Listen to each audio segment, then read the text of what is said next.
Hello everyone. चलो शुरू करते हैं हमारा आज का क्लास। तो पहले चैप्टर में कंपनीज एक्ट के हमें क्या पढ़ना है? अब हमें पढ़ना है कि हमारी कंपनीज कितने तरीके की होती हैं। तो बहुत सारे क्लासिफिकेशन होते हैं। हाउएवर कुछ किसके किसके बेसिस पे किस किस टाइप की कंपनी हो सकती है, इस क्लासिफिकेशन को आगे बढ़ाते हुए सबसे पहले हम पढ़ रहे हैं on the basis of incorporation. मतलब आप किस ढंग से इनकॉर्पोरेट हुए हो उसके बेसिस पे अलग अलग तरीके की कंपनी होती है। इसमें से सिर्फ एक ही तरीके की कंपनी ऐसी है जो एक्चुअल में कंपनी है, रजिस्टर्ड कंपनी, इनकॉर्पोरेटेड कंपनी या सिर्फ कंपनी, आप कुछ भी ऐसा बोलो। तो जो कंपनीज एक्ट 2013 या फिर प्रीवियस कंपनी लॉ में रजिस्टर हुई है, जिसकी डेफिनेशन हमको दी हुई है सेक्शन 2 क्लॉज 20 में, उसको हम आइडियली एक कंपनी या रजिस्टर्ड कंपनी या इनकॉर्पोरेटेड कंपनी बोलते हैं। ठीक है। हाउएवर पॉपुलरली ऐसे क्या बोलते हैं, अरे यार वो ये कंपनी है, वो कंपनी है, ऐसे लोग बोल देते हैं। ठीक है। तो स्टैट्यूटरी कंपनी हम किसको बोल देते हैं? कंपनी जो कॉन्स्टिट्यूट हुई है कंपनीज एक्ट में नहीं, but special act of parliament. जैसे हमारे पास LIC एक्ट आई, उसमें गठन हुआ LIC का। No, LIC is what? LIC is not a company although it is a body corporate. Body corporate का मतलब क्या होता है? बॉडी कॉर्पोरेट एक ऐसी एंटिटी होती है जिसमें सारे फीचर्स होते हैं, जैसे परपेचुअल सक्सेशन होगा, जैसे capacity to sue be sued होगा, जैसे आर्टिफिशियल पर्सन होगा। मतलब अब कंपनी भी एक बॉडी कॉर्पोरेट है। The answer is yes. पर क्या ये LIC कंपनी है? LIC बॉडी कॉर्पोरेट तो है but it is not a company. क्यों? कंपनी सिर्फ वही होती है जो सेक्शन 2 क्लॉज 20 में डिफाइंड हो, मतलब जो कंपनीज एक्ट में रजिस्टर्ड हो। अब क्योंकि LIC कंपनीज एक्ट में तो रजिस्टर्ड है नहीं, तो वो कंपनी नहीं है, पर सारी कंपनी के पास वो फीचर्स हैं, तो सारी कंपनी बॉडी कॉर्पोरेट तो हो जाती है। ठीक है। तो आप एक लाइन कहीं लिख सकते हो, every company is a body corporate but not every body corporate is a company. Repeat करूं? फटाफट से करना होगा, बड़ा लंबा सफर है। Every company is a body corporate but not every body corporate is a company. तो जैसे LIC हो गई, अब LIC क्या है? LIC is constituted by a special act of parliament. इसको हम स्टैट्यूटरी कंपनी ऐसे बोल देते हैं। ठीक है, हमारे लिए बहुत रेलेवेंट नहीं है। अगला आता है चार्टर्ड कंपनी। अब ये तो एक स्पेशल एक्ट ऑफ पार्लियामेंट के तहत कॉन्स्टिट्यूट हुई, ये किसी पर्टिकुलर चार्टर के तहत कॉन्स्टिट्यूट हुआ, जैसे ईस्ट इंडिया कंपनी। ठीक है, तो वो सब क्या हो जाते हैं? By royal charter. भाई राजा महाराजा होते थे ना, हाँ, तो उसके तहत हुआ, समझ लो। ठीक है, तो वो क्या हो गई? चार्टर्ड कंपनी हो गई। ठीक है, तो ये on the basis of incorporation हुआ। अब आते हैं on the basis of liability. थोड़ा तो मैंने आपको बताया है, बट यही तो जबरदस्त फीचर है यार कंपनी बनाने का। नहीं तो प्रोप्राइटरशिप पार्टनरशिप बना के हम बैठते है ना। पर जो हमारी कंपनीज रजिस्टर होती हैं कंपनीज एक्ट में, वो कैसे कैसे रजिस्टर होती है? या तो वो कंपनी होती है लिमिटेड, या तो कंपनी होती है अनलिमिटेड। अनलिमिटेड भी हो सकती है, हाँ, unlimited with share capital, without share capital भी हो सकती है। ठीक है, बट अनलिमिटेड कंपनी कोई क्यों बनाएगा? It hardly exist, right? काट वाट मत देना यार मेरे कहने पे। ठीक है, अब आते हैं हम लिमिटेड कंपनी पे। क्या लिमिटेड कंपनी में जो कंपनी की लायबिलिटी होती है वो लिमिटेड हो जाती है? The answer is no. Company की लायबिलिटी अभी भी अनलिमिटेड होती है, कंपनी के मेंबर्स की लायबिलिटी लिमिटेड हो जाती है। तो अगर कंपनी के मेंबर्स हैं और वो जो कंपनी है it is a limited company और उसमें शेयर कैपिटल है, मतलब लिमिटेड विद बाय शेयर्स है, तो क्या होगा? मैंने कंपनी से वादा किया कि कंपनी आपका 10 रुपए का शेयर है, मैं वो 10 रुपए का शेयर, एक शेयर लूंगी, और मैंने कंपनी को 10 रुपए दे दिए। क्या कंपनी मुझसे 1 रुपया भी और मांग सकती है? The answer is no. क्यों? क्योंकि मेरी लायबिलिटी लिमिटेड है। अगर मैंने कंपनी से बोला था, वादा किया था कि मैं 10 रुपए का शेयर लूंगी और उस पर मैंने अभी 6 ही रुपए दिए हैं, तो क्या वो 4 रुपए मांग सकते हैं? हाँ। अब उनको 4 रुपए घटेगा ना तो वो तुरंत मांग लेंगे, I am liable to contribute, क्योंकि मेरी लायबिलिटी लिमिटेड है to the amount unpaid on shares held by me. तो वो 10 रुपए का एक शेयर हेल्ड बाय मी, उस पे अनपेड अमाउंट 4 रुपए, 4 रुपए के लिए मैं लायबल हूं, पर सिर्फ और सिर्फ 4 रुपए तक के लिए ही लायबल हूं, उसके आगे के लिए आई एम नॉट लायबल। ठीक है, अब आते हैं company limited by guarantee. Limited by guarantee में विद शेयर कैपिटल भी होता है, विदाउट शेयर कैपिटल भी होता है। तो विद शेयर कैपिटल है तो शेयर कैपिटल के लिए सेम रूल लग गया। गारंटी अमाउंट का क्या होता है भाई, कंपनी है, कंपनी में मैंने गारंटी दे दी है 1 लाख रुपए की।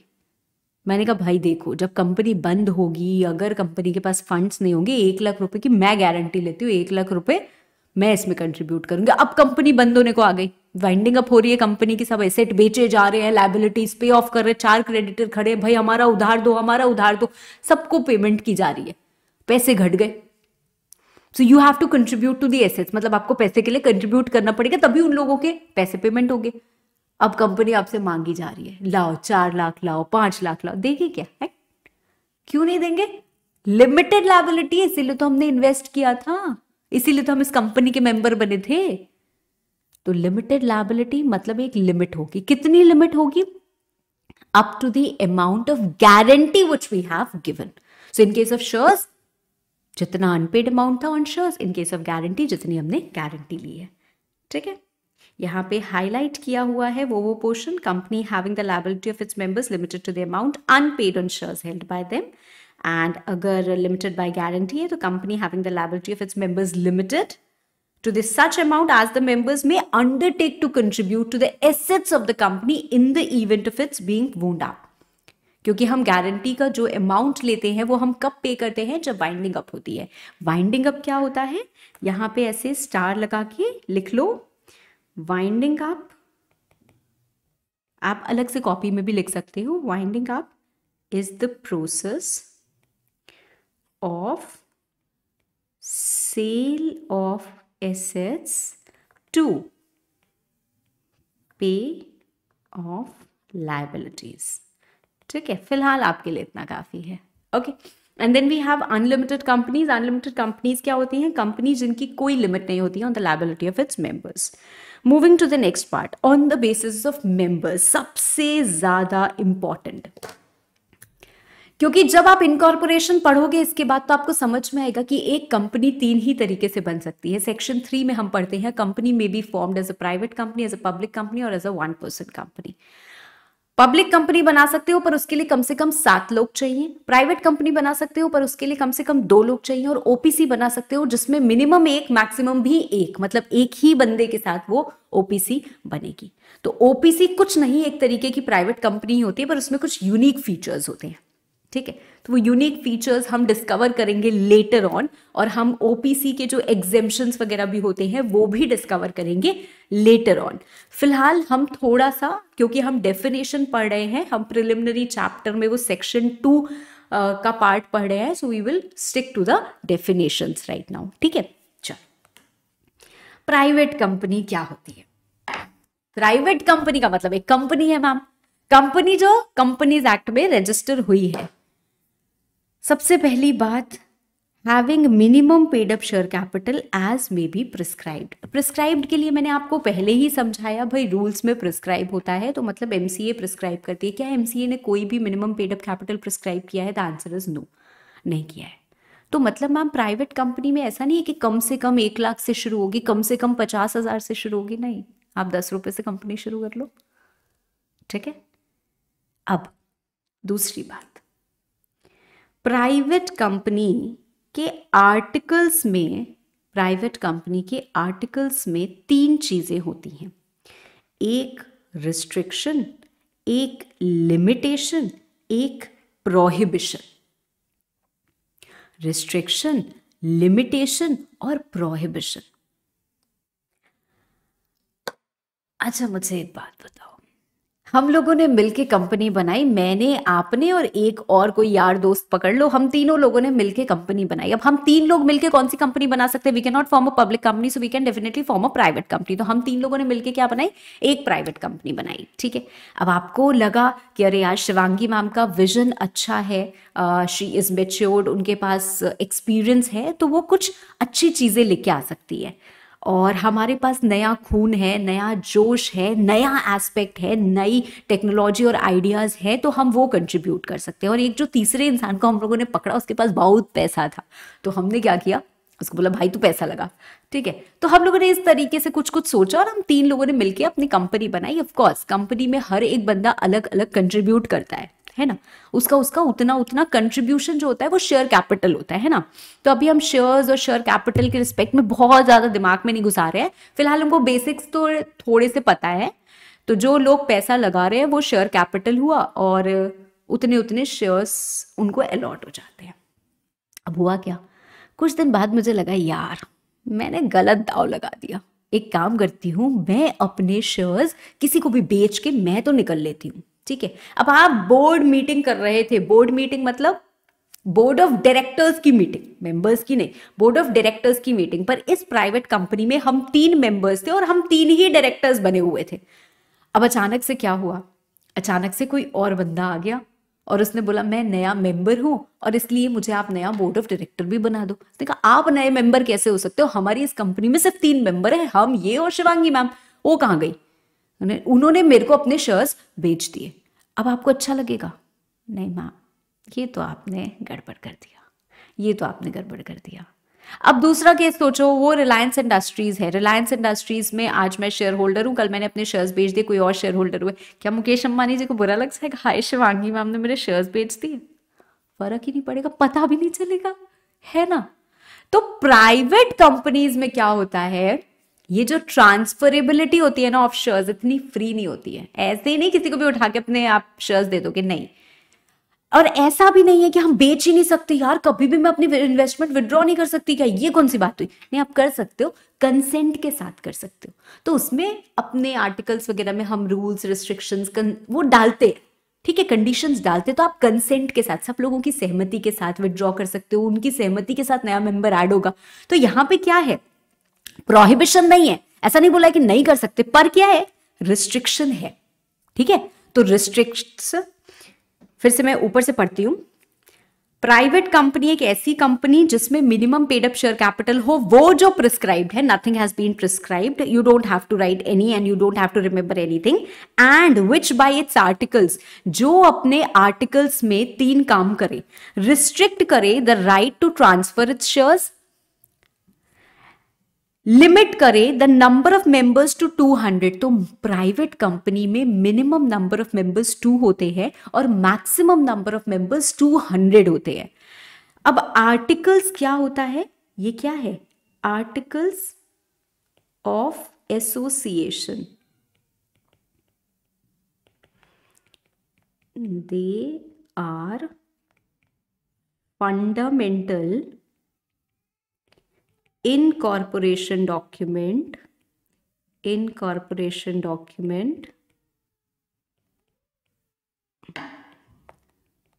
which tells about internal regulations of a company, internal regulations oblique rules of a company. I'm sorry for writing such bad hand writing, ठीक है। जो बच्चे मुझे जानते हैं ना बहुत अच्छे से, उनको पता है मेरी राइटिंग इतनी गंदी नहीं है। चलो खैर, तो हमें पता है आर्टिकल्स ऑफ एसोसिएशन क्या होता है, एक रूल बुक होती है, समझ लो कि कंपनी भाई कैसे चलेगी, उसमें इंटरनली रूल्स लिखे होते हैं। हर कंपनी के पास एक मेमोरेंडम ऑफ एसोसिएशन होता है जो कंपनी का चार्टर डॉक्यूमेंट होता है, जिसके बारे, जो कंपनी के बारे में बताता है कि कंपनी का नाम क्या है, कंपनी का एड्रेस, कंपनी की सिचुएशन क्या है, कंपनी की लायबिलिटी मेंबर्स की कैसी होगी। तो बेसिक जो कॉन्स्टिट्यूशन के बारे में बताता है वो हमारा charter document memorandum of association होता है, और उसके साथ साथ एक डॉक्यूमेंट और होता है, वो आर्टिकल्स ऑफ एसोसिएशन होता है, ठीक है।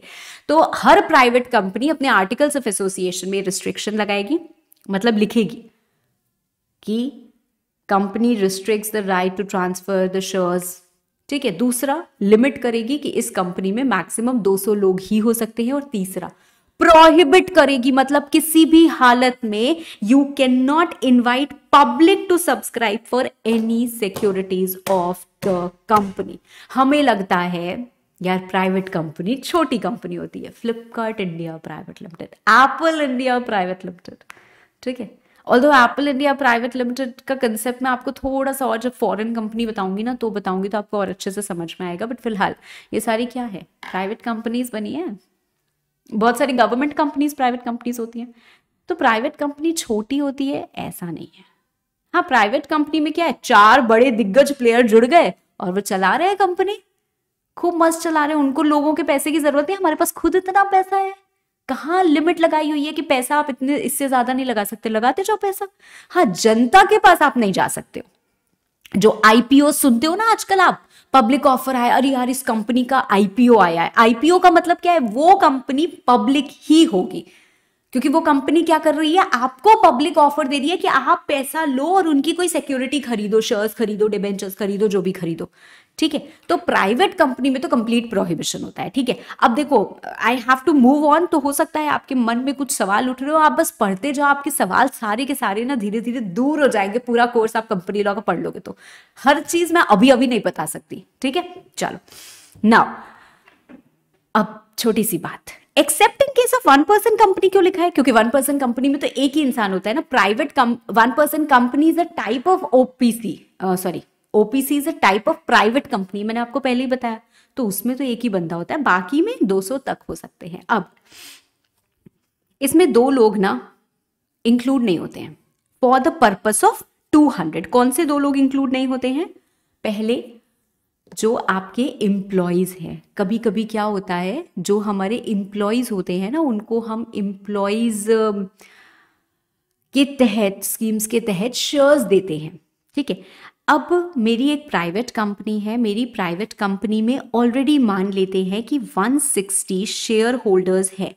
अब मैंने अपनी कंपनी में 50 एम्प्लॉय लगा रखे हैं, तो इनको मैं शेयर्स देना चाहती हूँ, क्योंकि अगर इनके पास भी हमारी कंपनी के शेयर्स होंगे ना, तो इनको लगेगा कि यार ये शेयर ग्रो करेंगे तो हमारी पर्सनल इन्वेस्टमेंट भी तो ग्रो करेगी, हमारे पास भी पैसा आएगा, तो ये और जी जान लगाएंगे, है ना। तो अगर मैं इनको भी शेयर्स दे देती हूँ तो टोटल शेयर होल्डर्स हमारे पास 210 हो जाएंगे, जो कॉन्ट्रवेंशन हो जाएगा, है ना। पर यहां पे बोला गया कि ठीक है, हर प्राइवेट कंपनी के आर्टिकल्स में ये रिस्ट्रिक्शन होता है कि it limits the number of its members to 200, पर provided further that persons who are in the employment of the company shall not be included in the number of members। तो जो company के employees हैं उनको हम इस particular purpose के लिए नंबर ऑफ मेंबर्स में काउंट नहीं करेंगे। इस पर्टिकुलर पर्पस के लिए मैम मतलब आप इतना समझो कि उनको भी डिविडेंड मिलेगा, उनको भी वोटिंग का अधिकार मिलेगा, सब मिलेगा। They will be as good as members जो अलग अदरवाइज थे, पर उनको इस पर्टिकुलर पर्पस के लिए हम काउंट नहीं करेंगे। So they will not be counted for this purpose. ठीक है, चलो अब ऐसा भी हो सकता है कि आप एम्प्लॉय थे, आपने शेयर्स खरीदे, आपने शेयर्स लिए उस कंपनी के, आपको मिले, और उसके बाद क्या हो गया, आप वो कंपनी छोड़ के दूसरी कंपनी में चले गए। बड़ा तेज स्विच होता है ना। अब आप दूसरी कंपनी में चले गए तो अब क्या आपको काउंट किया जाएगा? नहीं, बहुत कंफ्यूजन हो जाएगा। So who are in the employment of the company and persons who have been formerly in the employment of the company, जो पहले एम्प्लॉयमेंट में रहे हैं, ठीक है, were members of the company while in that employment and have continued to be members after the employment ceased। मतलब जब आपको ये शेयर्स मिले थे तब आप एम्प्लॉयमेंट में थे, अब आपने एम्प्लॉयमेंट छोड़ दिया है पर उस शेयर्स को नहीं छोड़ा है, अभी भी आप शेयर होल्डर हो, तो अभी भी आपको उस 200 की लिमिट में काउंट नहीं किया जाएगा। ठीक है, ठीक है। नाउ अगर मैं आपसे एक छोटा सा सवाल पूछूं, छोटा सा सवाल क्या पूछूं कि कंपनी में, अच्छा चलो क्विकली पूछती हूँ। एक कंपनी है, कंपनी का नाम क्या है? ABC प्राइवेट लिमिटेड, क्योंकि प्राइवेट कंपनीज के आगे सफिक्स लगता है प्राइवेट लिमिटेड। ठीक है, अब ABC प्राइवेट लिमिटेड है, इसमें 150 मेंबर्स है, 150 मेंबर्स है। क्या 60 एम्प्लॉयज को shares can be issued? Example लिख के फट से ये लिख दो।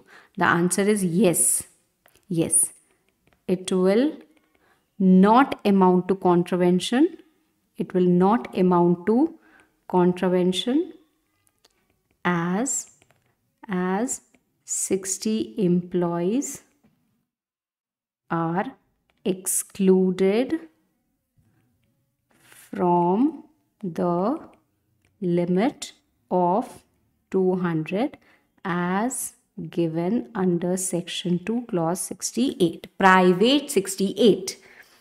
ठीक है, अब supposedly 52 employees out of these leave the company and join another company, दूसरी कंपनी ज्वाइन कर लेते हैं। तो अब इनका क्या करेंगे? Will your answer change? Will your answer change? The answer is no. हमारा आंसर नहीं बदलेगा। क्यों नहीं बदलेगा? No.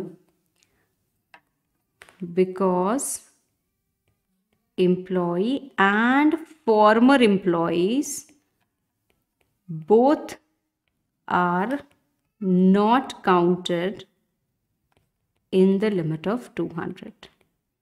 In the limit of 200. ठीक है, अब एक छोटा सा पॉइंट यहाँ पे और आता है। छोटा सा पॉइंट और क्या आता है? वो ये आता है कि हम जॉइंट होल्डर्स को एक काउंट करते हैं।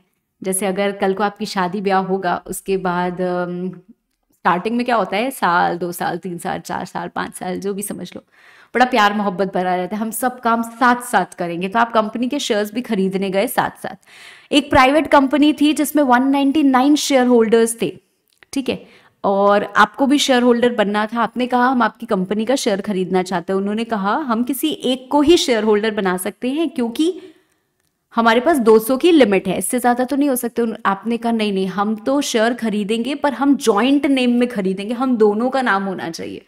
तो क्या आप दोनों अगर उसमें ऐड हो गया जॉइंट होल्डर्स तो क्या 201 शेयर होल्डर हो जाएंगे? The answer is no.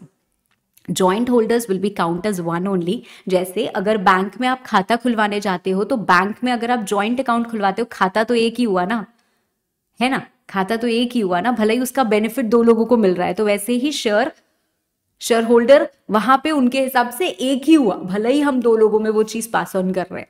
ठीक है, तो joint holders will be counted as one.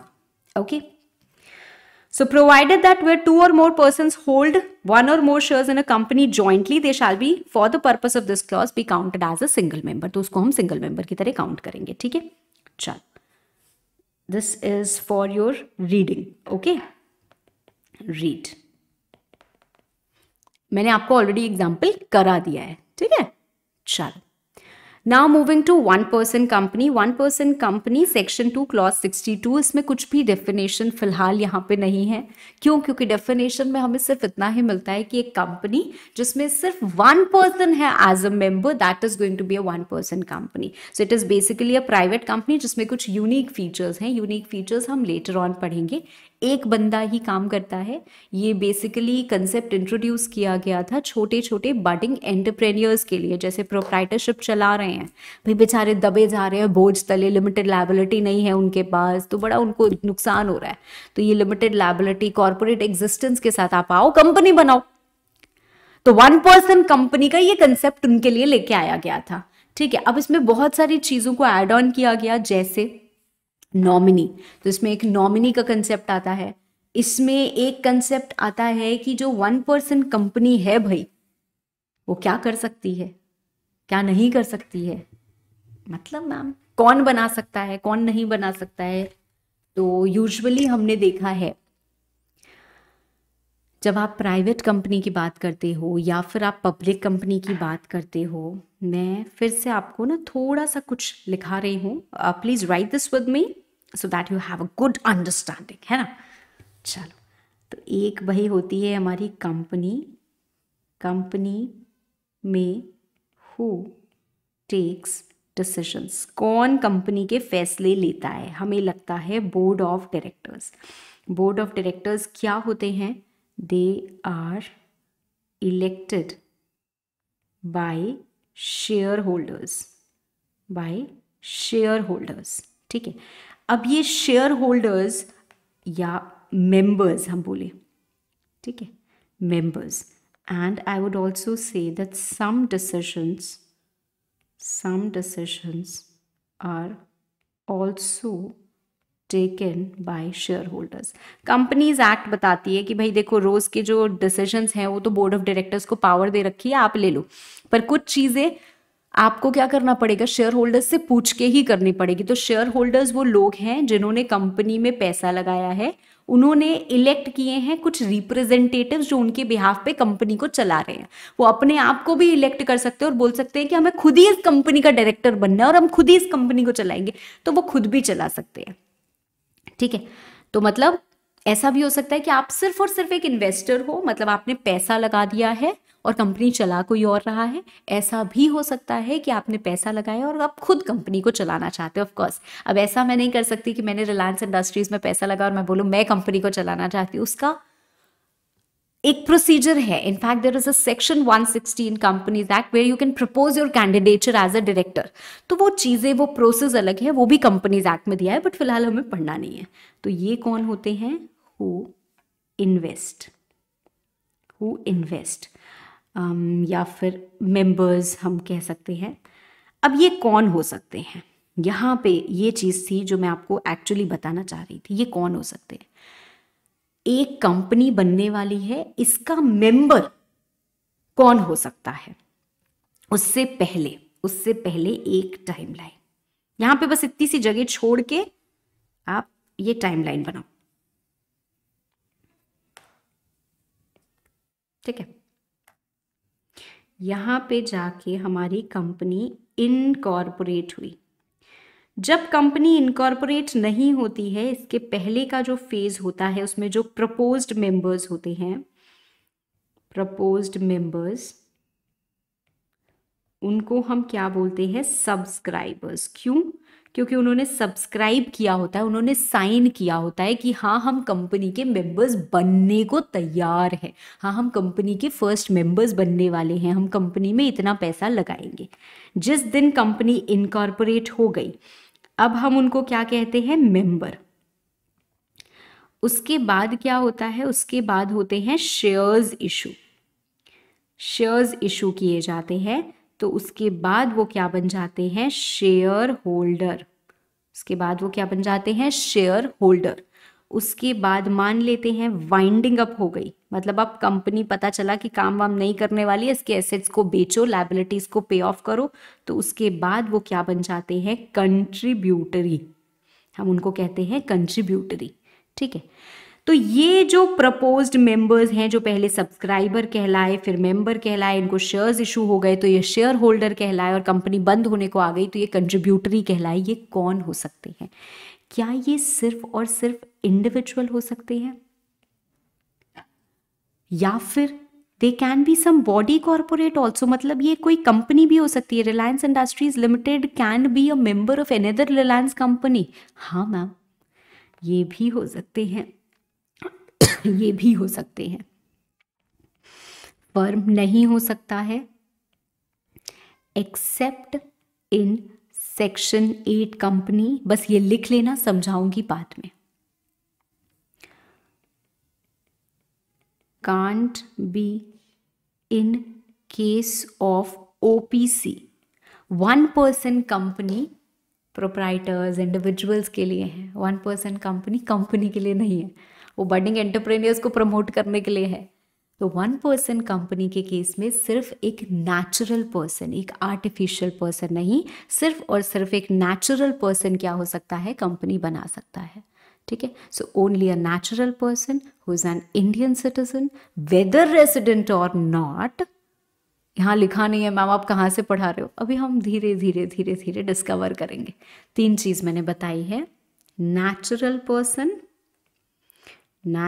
Person होना ज़रूरी है, इंडियन सिटीजन होना ज़रूरी है, सिटीजनशिप एक्ट में आपको इंडियन सिटीजनशिप मिलती है, एंड तीसरा वेदर रेसिडेंट और नॉट, मतलब आप इंडिया में रहें या ना रहें, पिछले साल आप इंडिया में रहे हैं या नहीं रहे हैं, आपको रेसिडेंट माना जा रहा है या नॉन रेसिडेंट माना जा रहा है, इससे कोई फ़र्क नहीं पड़ता है। पहले फ़र्क पड़ता था, आफ्टर दिस अमेंडमेंट इससे कोई फ़र्क नहीं पड़ता है। तो ये 3 चीज़ें अगर हम मीट आउट करते हैं तो हम क्या कर सकते हैं, एक 1% कंपनी बना सकते हैं। इसमें बहुत सारे बनाने के फ़ायदे, एग्जेम्पशन बेनिफिट्स भी मिलते हैं। ठीक है, we will read about these unique features later. Okay, चलो। Public company section 2 clause 71। Public company क्या होती है, जो प्राइवेट नहीं होती है। हाय, इससे प्यारी डेफिनेशन क्या हो सकती है ना। नाउ प्राइवेट कंपनी नहीं होती है and minimum paid up capital as prescribed, nothing has been prescribed. तो ये डेफिनेशन क्या आपको लगता है एग्जाम में कभी पूछी जाएगी?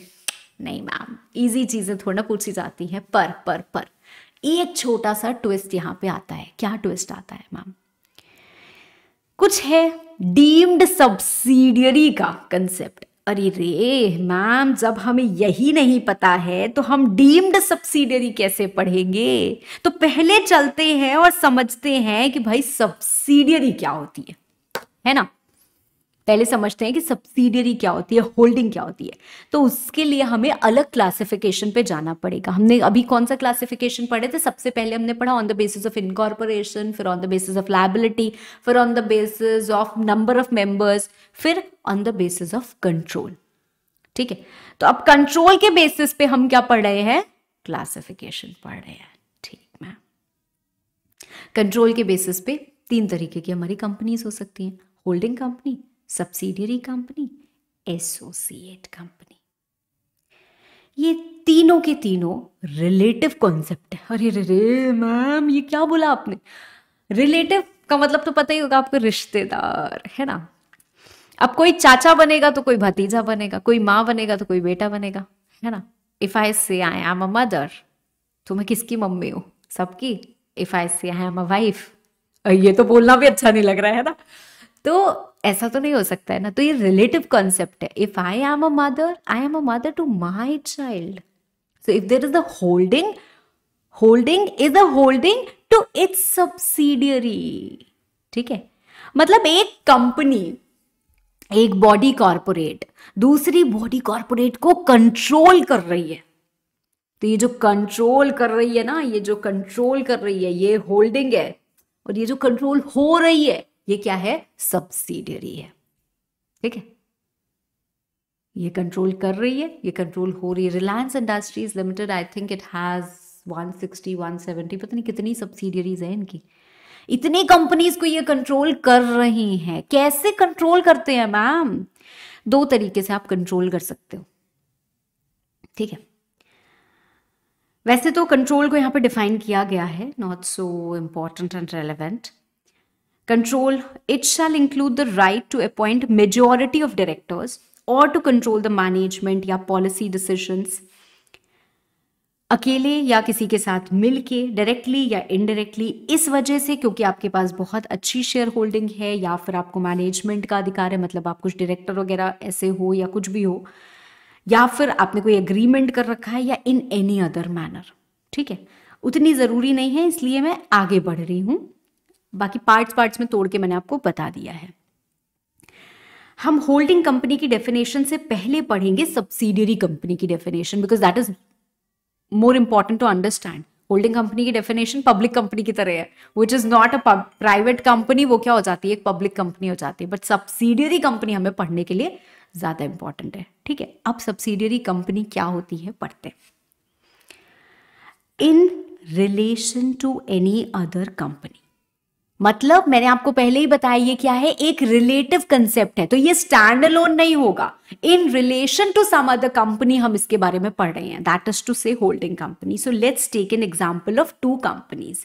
ठीक है, मैं यहां पे इजी रेफरेंस के लिए एक एग्जांपल ले रही हूं, एच लिमिटेड, और एक हो गया एस लिमिटेड। ठीक है, एच लिमिटेड और एस लिमिटेड, ये 2 कंपनीज हैं। मार्क माय वर्ड्स, जब हम बात कर रहे हैं होल्डिंग, सब्सिडियरी और एसोसिएट की, तो सबके आगे कंपनी लगा हुआ है। ये सब के सब बॉडी कॉर्पोरेट्स हैं, हम उनकी बात कर रहे हैं। We are not talking about individual. मतलब मैंने और आपने मिलके एक प्राइवेट कंपनी बनाई तो हम होल्डिंग हो गए और वो प्राइवेट कंपनी सब्सिडियरी हो गई, ऐसा नहीं होता है। ठीक है, क्योंकि 50% शेयर्स आपके पास, या चलो 60% मेरे पास, 40% आपके पास, तो मैं होल्डिंग हूं और वो कंपनी सब्सिडियरी है। नहीं नहीं नहीं नहीं नहीं नहीं, ये नहीं होगा। ठीक है, holding will always be a company, subsidiary will always be a company. ठीक है, और इनफैक्ट थोड़ी सी ब्रॉड कंसेप्ट पे अगर हम आते हैं तो बॉडी कॉरपोरेट का रेफरेंस है, बट फिलहाल एक एक, one step at a time, है ना। तो दो कंपनीज को यहाँ पे हमने लिया है, एच लिमिटेड और एस लिमिटेड। मैं बोल रही हूं एच लिमिटेड, आप या तो ये कर रहे हो या फिर आप ये कर रहे हो, इन दोनों में से अगर कुछ भी आप कर रहे हो, ठीक है, if any one satisfied, then H limited आप क्या हो, होल्डिंग कंपनी कहलाओगे in relation to S limited. मतलब you will be called as a holding company of S limited. मतलब एस लिमिटेड आप क्या कहलाओगे, सब्सिडियरी कंपनी कहलाओगे। मतलब एच और एस लिमिटेड आपके बीच में होल्डिंग सब्सिडियरी की रिलेशनशिप होगी। मैम कौन सी दो चीजें हैं जिसमें से एक भी अगर पूरी हुई तो ऐसा होगा? If you control the composition of board of directors, control composition of board of directors, मतलब आप एक कंपनी हो, आपके हिसाब से दूसरी कंपनी का बोर्ड ऑफ डायरेक्टर्स का पैनल बन रहा है। मतलब आप डिसाइड कर रहे हो कि उसमें कौन डायरेक्टर होना चाहिए, कौन डायरेक्टर नहीं होना चाहिए। अब इवेंचुअली किसके पास ये पावर जाएगी? या तो हमने किसी के साथ एग्रीमेंट किया और हमने बोला है कि नहीं तुम ही हमेशा फैसला करोगे कि इसमें बोर्ड ऑफ डायरेक्टर्स कौन होंगे, हमने किसी एक कंपनी के साथ कुछ एग्रीमेंट कर लिया है, ठीक है ना। या ऐसा भी हो सकता है कि वो कंपनी ने हमें बहुत सारा पैसा दिया है इसलिए हमने उनको ये पावर दी है।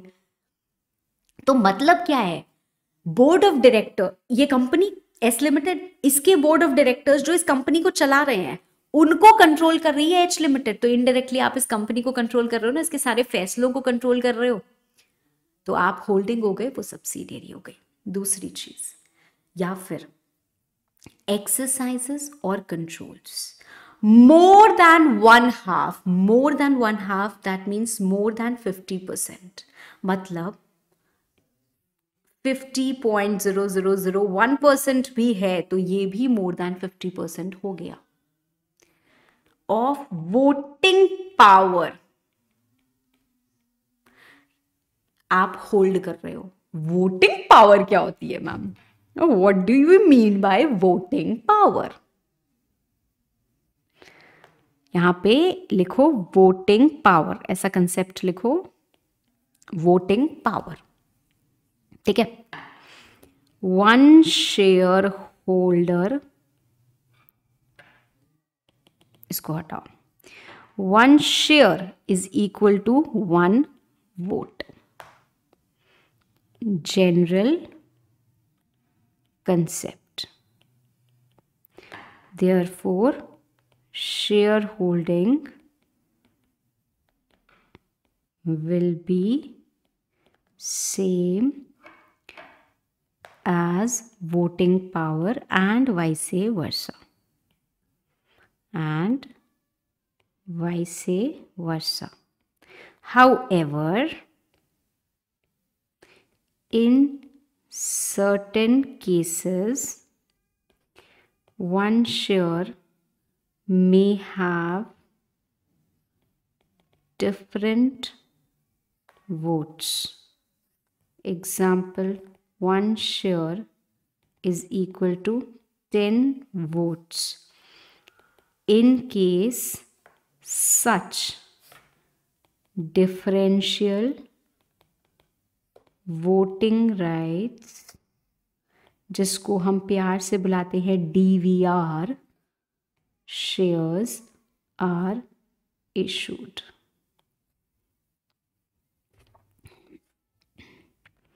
इन this case voting power shall be different from share holding. अभी देखो ऑब्वियसली हमारे पास टाइम बहुत ज़्यादा नहीं है, तो हम इसको फिलहाल इतना डिटेल में नहीं पढ़ रहे हैं, आगे जाके हमको पढ़ना ही है।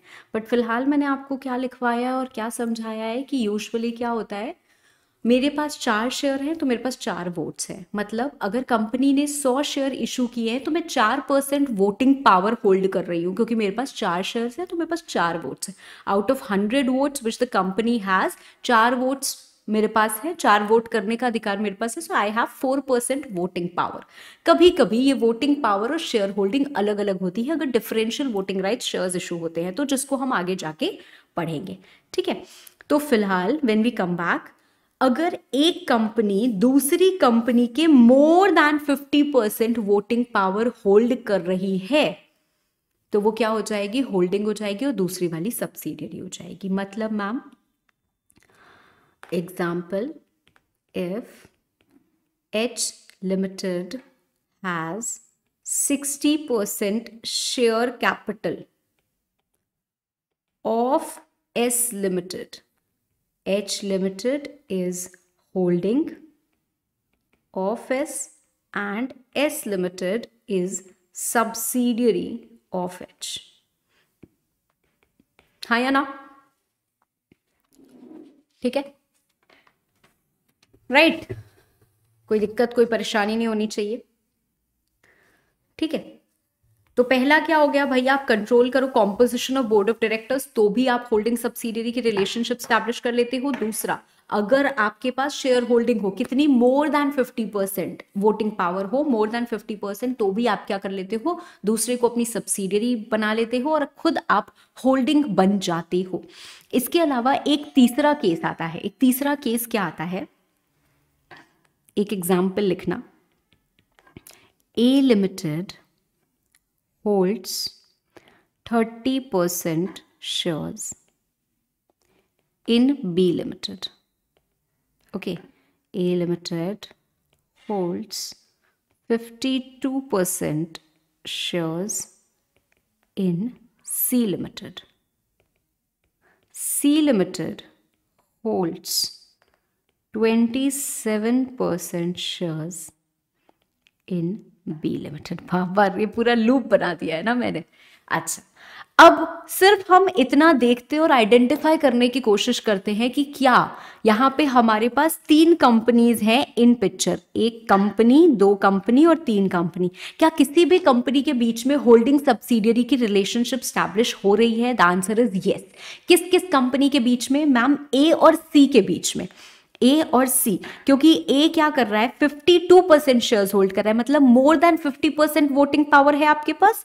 We will consider shareholding as good as voting power in case of missing information. ठीक है, हमको इसके बाद इंफॉर्मेशन नहीं दी, हमको सिर्फ इतना दिया है, तो share holding is as good as voting power. तो 52% शेयर्स मतलब 52% वोटिंग पावर, मतलब मोर देन 50% वोटिंग पावर एक कंपनी की दूसरी कंपनी के ऊपर है। तो आप दोनों में क्या है, ए एंड सी के बीच में क्या है, होल्डिंग एंड सब्सिडियरी का रिलेशनशिप तो है। ठीक है, अब आते हैं हम दूसरी वाली बात पे। यहां पे पढ़ो,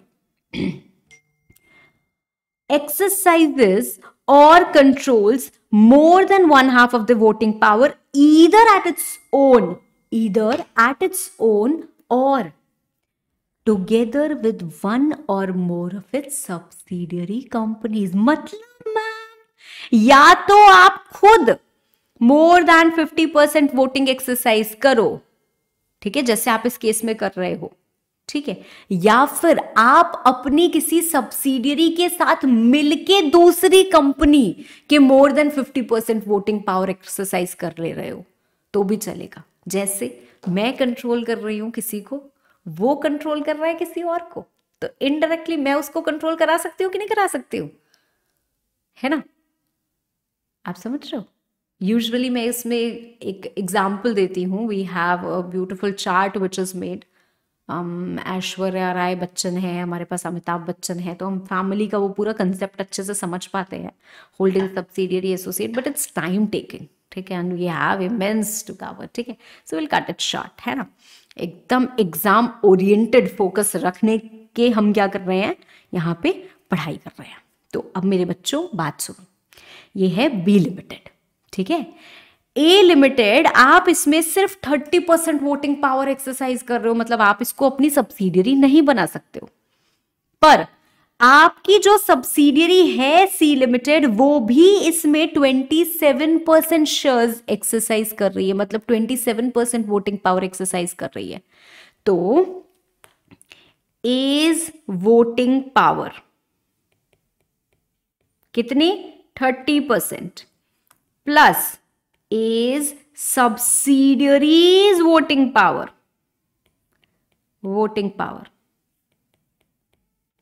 मतलब सीज वोटिंग पावर,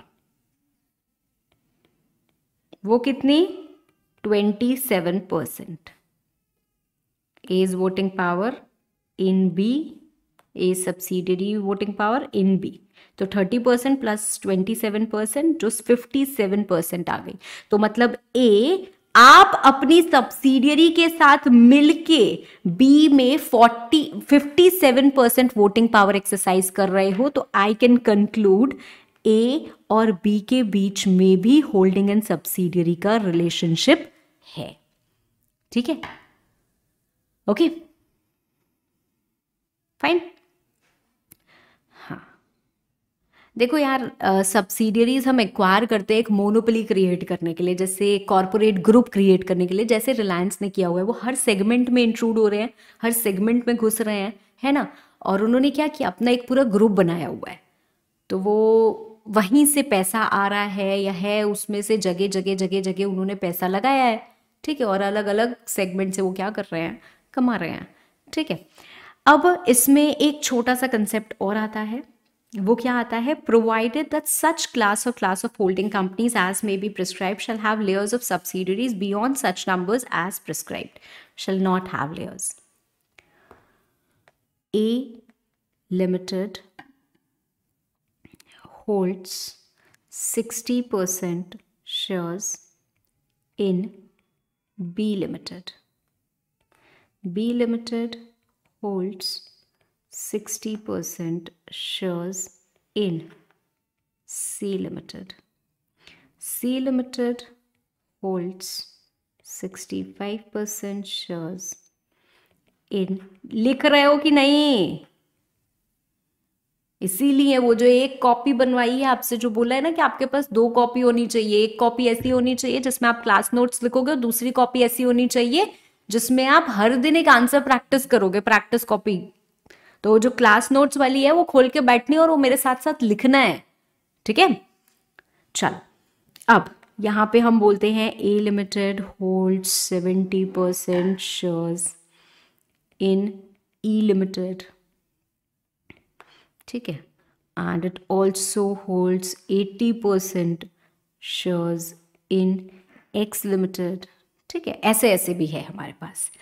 अब मेरी बात बहुत ध्यान से सुनो, ये हुई लेयर 1 सब्सिडियरी।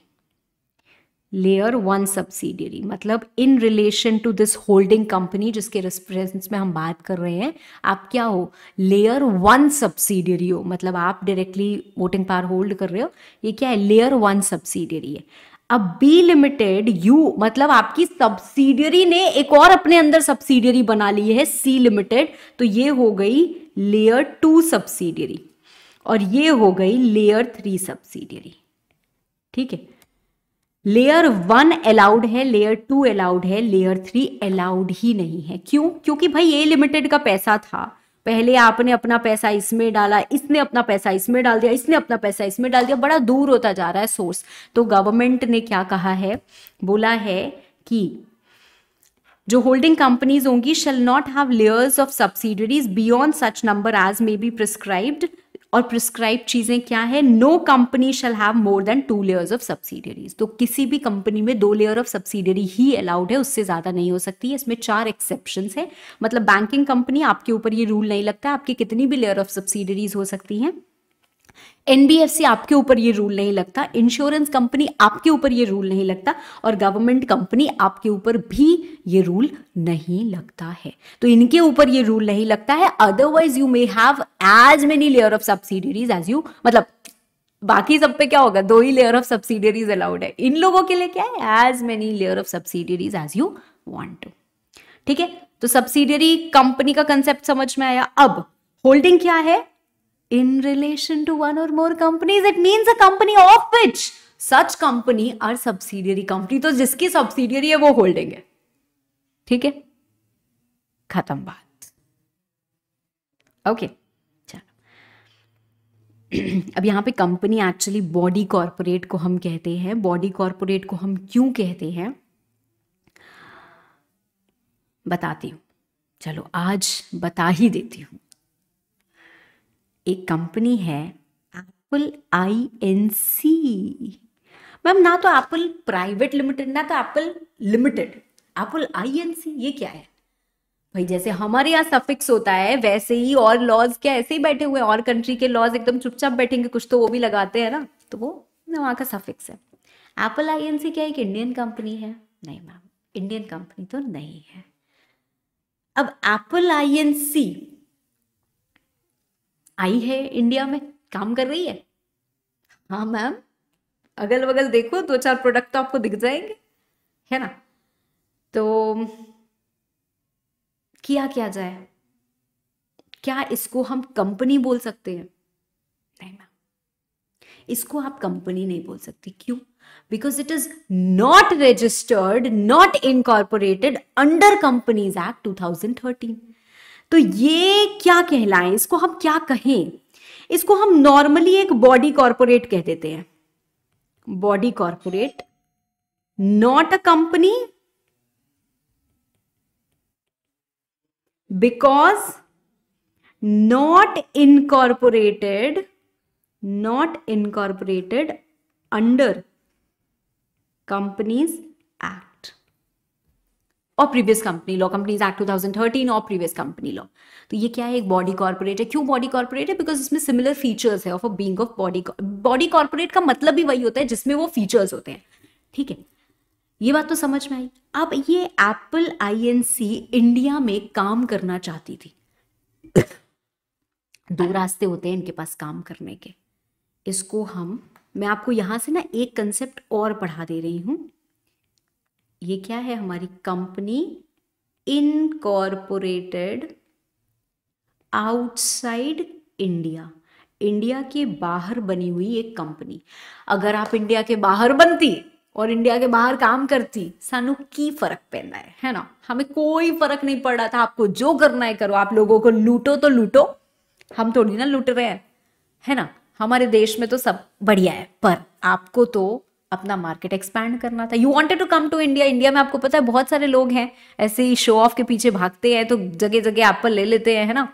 तो आपको पता है इंडिया में बहुत लोगों के पास बहुत पैसा है और बहुत खर्च करने को तैयार होंगे, तो एप्पल के प्रोडक्ट्स इंडिया में क्यों ना लाए जाएं। तो आप लेके आए, कैसे लेके आओगे? या तो आप एजेंट को अपॉइंट कर दोगे। एजेंट को अपॉइंट करते हैं ना, यार मेरा घर बिकवाना है, जैसे ब्रोकर को लगा देते हैं, मेरा घर रेंट पे उठवा दो ना, तो वो क्या कर रहा है, वो हमारे बिहाफ पे टेनेंट ढूंढ रहा है और लेके आएगा। तो ऐसे ही एप्पल के बिहाफ पे कुछ लोग कस्टमर्स ढूंढते हैं और वो लेके आएंगे और क्या करेंगे, काम करेंगे, है ना। ऐसा हो सकता है कि नहीं हो सकता है? हाँ, आप ऐसा कर सकते हो मैम। तो वो एजेंट जहाँ पे भी काम कर रहे हैं वो कर रहे हैं। दूसरी चीज, आप खुद आओ यहाँ पे एप्पल के कुछ ऑफिसेस खोल लो, उस ऑफिसेस से आप प्रमोशन करो, लोगों को अट्रैक्ट करो, वो लोग आए वहां पे, आप अपने प्रोडक्ट वगैरह रखो और बेचो। ये दूसरा काम हो गया। तीसरा काम हुआ, आप यहाँ आओ, यहाँ पे एक फॉर्म ऑफ बिजनेस ऑर्गेनाइजेशन खोलो। मतलब the most organised form of business organisation that we have is company. तो मतलब यहाँ पे आके आप एक कंपनी खोलो, जो कि आपने किया। क्या किया आपने? आपने खोली एप्पल इंडिया प्राइवेट लिमिटेड। मतलब आप यहाँ आए और आपने एक प्राइवेट कंपनी खोली। Now this is a company, yes, this is registered under companies act, yes, और प्रीवियस कंपनी लॉ। PCL लिख दिया, बच्चे पूछेंगे मैम PCL क्या है? लिखो, अभी तुरंत लिखो। लिख लेते हो ऐसे, बाद में मेरे से पूछोगे मैम PCL क्या है? मुझे भी नहीं समझ में आता PCL क्या है यार। ठीक है, तो प्रीवियस कंपनी लॉ। ओके, समझ में आई बात? ठीक है मैम। मैम एप्पल आईएनसी ने लेट्स से फॉर एग्जाम्पल मान लेते हैं कि 60% 70% शेयर्स अपने पास रखे हैं, ठीक है, तो मतलब Apple Inc let's say for example, fictitious example है, I don't remember the exact holding, holds 60% shares of Apple India private limited. तो क्या होगा, एप्पल आईएनसी आप होल्डिंग होगे और ये सब्सिडियरी होगी। मैम ये सब्सिडियरी कंपनी है, ये तो समझ में आता है, ये होल्डिंग कंपनी कैसे होगी? क्योंकि ये तो कंपनी है ही नहीं, it is not a company, it is a body corporate. इसीलिए तो यहां लिखा है कि company includes body corporate only for this concept of holding subsidiary associate. ठीक है, तो इस कंसेप्ट के लिए हम बॉडी कॉर्पोरेट इंक्लूड करते हैं, तो यहाँ पे हम बोल देंगे कि एप्पल आईएनसी आप होल्डिंग हो और ये जो एप्पल इंडिया प्राइवेट लिमिटेड है वो क्या है, सब्सिडियरी है। इतना जानना काफी है, इससे आगे जरूरत नहीं है। ओके चलो, अब आते हैं भाई हम एसोसिएट पे। ये आप रीड कर सकते हो, not needed but if you want of course you can read it. और ये इलस्ट्रेशंस मैंने आपको करा दिए हैं एग्जांपल, तो आप कर सकते हो, देख सकते हो। अब आते हैं हम एक एसोसिएट कंपनी पे भी, क्योंकि on the basis of control जब हम पढ़ रहे हैं तो एटलीस्ट हम ये पूरा का पूरा कंप्लीट कर ले। तो एसोसिएट कंपनी क्या होती है? अगेन हमारे पास एक कंपनी है, let's say for example A limited. ये क्या कर रही है, होल्ड कर रही है शेयर्स 30% इन सी लिमिटेड। अब ये 30% है, मतलब आप सब्सिडियरी तो बने नहीं। अगर मोर देन 50 हो जाता तब तो आप सब्सिडियरी बन जाते। अब आप सब्सिडियरी तो बने नहीं हो, सिर्फ 30% तक ही है। तो क्या किया जाए, तो इसको हम बोलते हैं सिग्निफिकेंट इन्फ्लुएंस।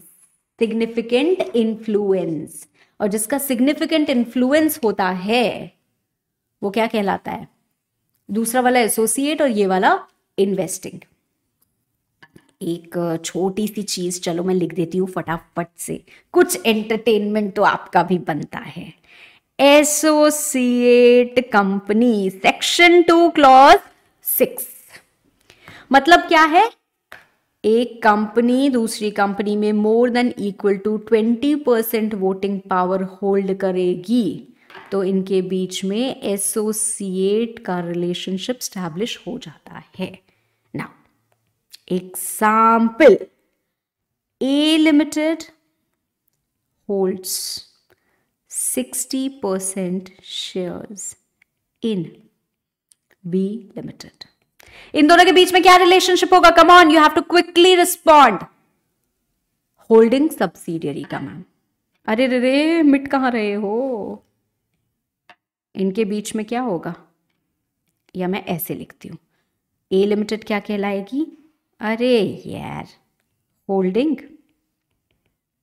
और ये बी लिमिटेड क्या कहलाएगी? सब्सिडियरी। कोई दिक्कत नहीं होनी चाहिए, पढ़ के आए हैं हम।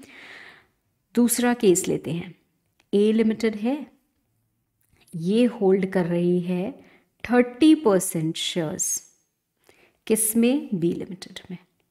ठीक है, तीसरा केस लेते हैं, ए लिमिटेड होल्ड कर रही है 10% shares in B Limited। ठीक है, और पहले इन 3 केसेस को समझते हैं। यहां पे क्या होगा, इसको हम कहते हैं इन्वेस्टिंग कंपनी और इसको हम कहते हैं एसोसिएट कंपनी, और यहां पे नो रिलेशन। अब समझो मेरी बात, जो फुल्ली कंट्रोल करता है ना वो वाइफ होती है, जो सिग्निफिकेंट इन्फ्लुएंस रखता है वो गर्लफ्रेंड होती है, और वो तीसरा वाला जो नो रिलेशन का केस है ना, वो ख्यालों में है यार, जिंदगी में नहीं है, हकीकत में नहीं, वो आपकी क्रश है। तो वहां पे कोई रिलेशनशिप बन ही नहीं पाता है। तो मतलब wife has full control, right? तो वहां पे होल्डिंग सब्सिडियरी की रिलेशनशिप हो जाती है, और गर्लफ्रेंड हैज सिग्निफिकेंट इन्फ्लुएंस, तो वहां पे इन्वेस्टिंग एसोसिएट की रिलेशनशिप हो जाती है। क्रश मतलब नो रिलेशन। तो अगर 20% से नीचे शेयर होल्डिंग है तो भाई कुछ बना नहीं है मामला, अभी ख्यालों में ही है, नो रिलेशन। 20% या उससे ऊपर है पर 50% तक ही है तो गर्लफ्रेंड है, सिग्निफिकेंट इन्फ्लुएंस है, तो इन्वेस्टिंग एसोसिएट का रिलेशनशिप है। 50% से ऊपर चला गया तो कंट्रोल है, वाइफ का रिलेशनशिप है। ठीक है, समझ में आई बात? चलो, अच्छा अगर मैं एक और एग्जांपल लूं कि ए लिमिटेड है, वो होल्ड करते हैं 50% शेयर्स इन बी लिमिटेड, तो इस केस में क्या होगा मैम? इस केस में भी एसोसिएट होंगे ये, और ये होगी इन्वेस्टिंग। क्यों? क्योंकि मोर देन 50% चाहिए टू बिकम सब्सिडियरी। अगर 50% भी है तो नहीं चलेगा, पर अगर 20% है तो चलेगा। ठीक है, मतलब एक और एग्जांपल देती हूं, A limited holds 20% shares in B limited, तो यहां पे भी क्या हो जाएगा? एसोसिएट इसको कहलाएगा, ये एसोसिएट और ये इन्वेस्टिंग कंपनी कहलाती है। ठीक है, अगर ये नहीं भी होता है, I hope you have written it, if you have not written it quickly take a photo वगैरह। ठीक है ना? हाँ, अगर ये नहीं भी होता है, मतलब आपके पास कोई शेयर होल्डिंग या वोटिंग पावर नहीं है, पर एक जॉइंट वेंचर है, मतलब आप एक साथ में काम करने वाले हो, तो भी आपको क्या कह देते हैं? एसोसिएट कंपनी कहलाते हो आप। ठीक है, तो कोई भी जॉइंट अरेंजमेंट आपने किया है, आपने एक तीसरी कंपनी फॉर्म की है, जॉइंटली कर रहे हो, ठीक है, तो आप तब भी एसोसिएट कहलाओगे। आपने without forming any joint venture, मतलब ऐसे ही कोई काम शुरू, तो अगर आप जॉइंट वेंचर कर रहे हो या जॉइंट अरेंजमेंट आपका कोई है, तो भी आपको एसोसिएट कहलाया जाता है। ठीक है, so in relation to another company, it means a company in which that other company has significant influence.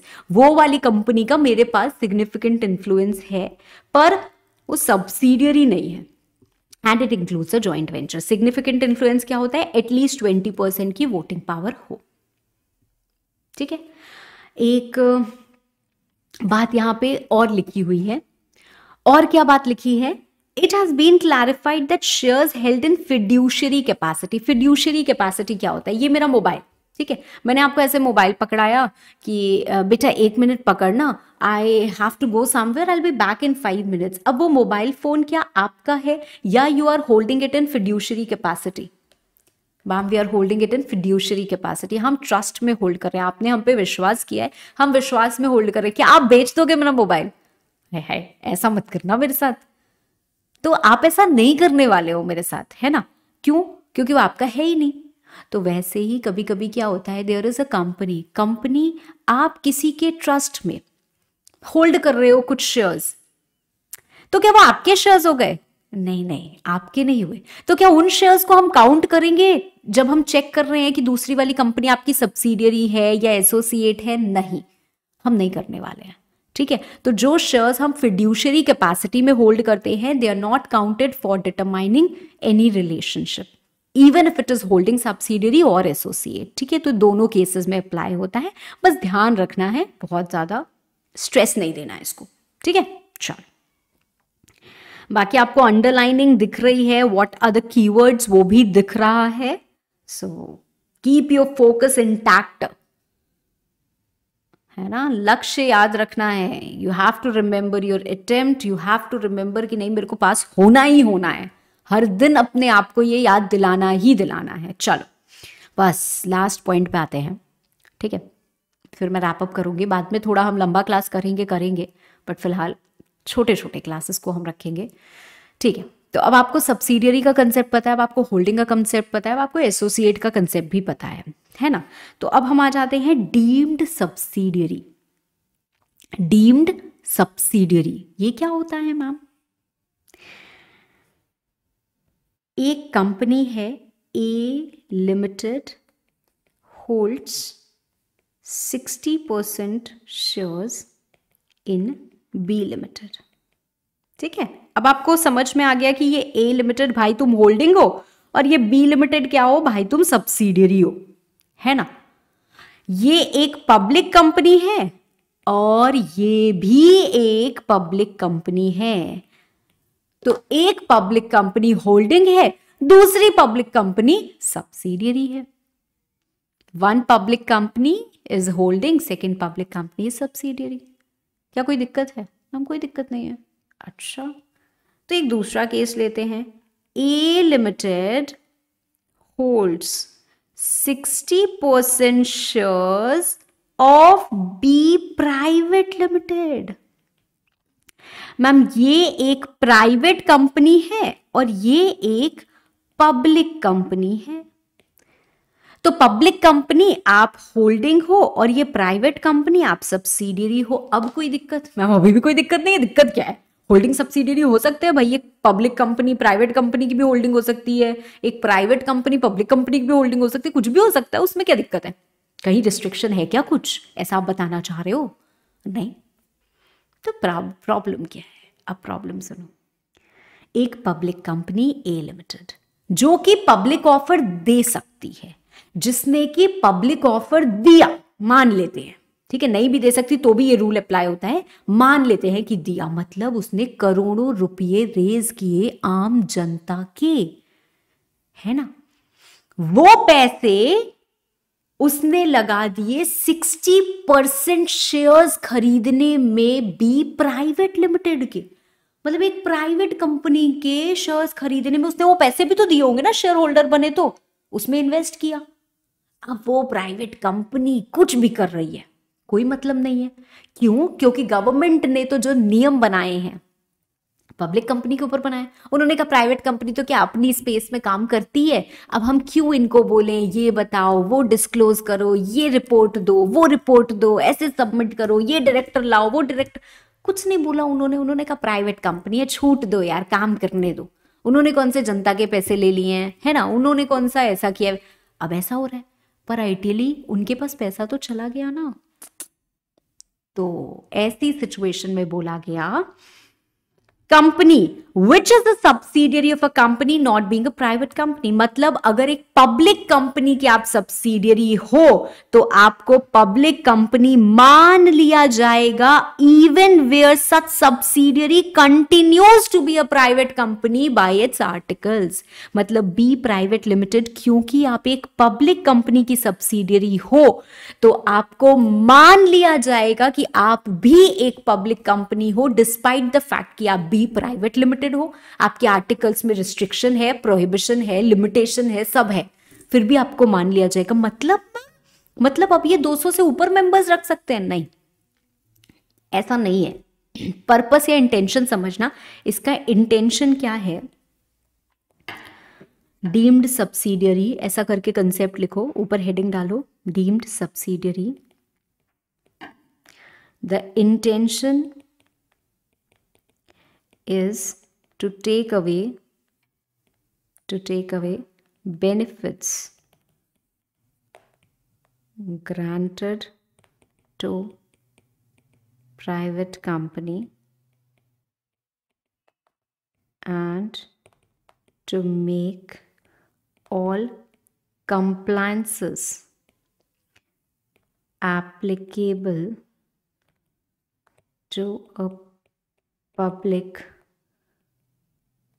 company relevant for such deemed subsidiary also.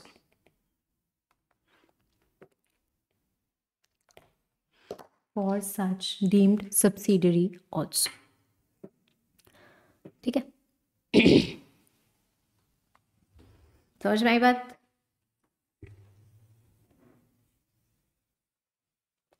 तो आई होप पब्लिक कंपनी का ये वाला कंसेप्ट आपको समझ में आ गया होगा।